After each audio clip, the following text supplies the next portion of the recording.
কবরের আযাব দুটি কারণে হবে সবচেয়ে বেশি। তার একটি হলো পেশাব থেকে ভালো করে পবিত্রতা অর্জন না করা, আরেকটি হলো চুগলখড়ি করা। নবী করিম সাল্লাল্লাহু আলাইহি সাল্লাম বলেছেন যে কবরের আযাবের অন্যতম প্রধান কারণ হলো এই দুটি।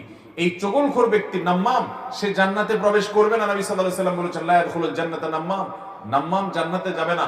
চুগলখড়ি যে কত নিকৃষ্ট একটা চরিত্র, আমাদের সমাজের চতুর্দিকে তাকায় দেখবেন চুগলখোর আর চুগলখোর। আপনার সামনের কাছে যায়, আপনার সামনে যায় আপনার কাছে ভালো সাজবে, আবার আরেকজন কাছে যায় তার কাছে ভালো সাজবে, আছে না নাই? এই চুগলখড়ির চরিত্র কোন ইমানদারের মধ্যে থাকতে পারে? ইমানদার সব সময় অন্যের কল্যাণকামী হবে।